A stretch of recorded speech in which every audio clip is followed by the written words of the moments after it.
I'm Brad Schumacher. Today I'm here to share with you 3 critical aspects of things that you can do on your own without water to be successful in the pool.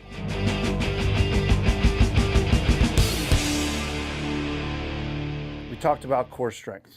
Now we're going to move on to stretching. We combine the core strength to warm up the body, and then we move into stretching. Another very critical aspect of things that we can do outside of the pool to increase our performance. We've warmed up the body a bit, and now we're going to stretch it out. In this situation, Wolf is grabbing around his knees, intertwined with his fingers, and hugging his knee towards his chest. As he becomes more flexible, he'll pull the chest further into his body, hold it for 10 to 15 full seconds before switching legs. Note the opposite leg not being pulled into the chest. His foot is flexed, and he's driving the leg and the knee to the ground.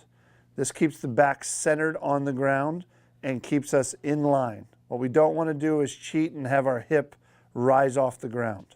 During any abdominal strengthening or stretching, it's very important that you remain with a steady breath. This will allow you to get deeper into the stretches. It'll allow you to push more weight. It'll allow you to do more core exercises. Breathing is a very critical part of any exercise. The next stretch we have will really open up your hips. It's called the ankle crossover, and will really allow you to get your knee up super close and high to the water to really help you get up as high as you can in your egg beater. As you see, again, the right leg is engaged, straight, foot, big toe flexed towards your shin, driving the knee down, keeping the hip on the ground. The left leg is turned in over the right hip and making sure you're pulling in a balanced and clean way. Next, we have the figure 4. Wolf will bend his knee up, grab it in, tuck it down against his hip. Notice he puts the arm out to the side. He can move it in different positions to really elongate the stretch.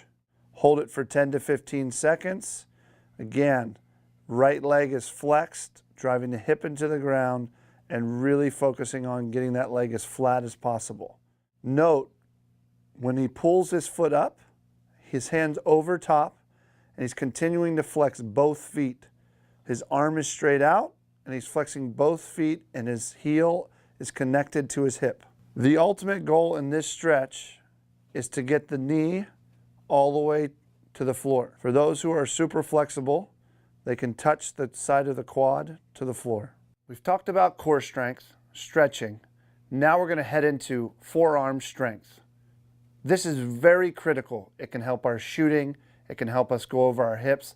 This is a very important part of the overall strength of a water polo player's body.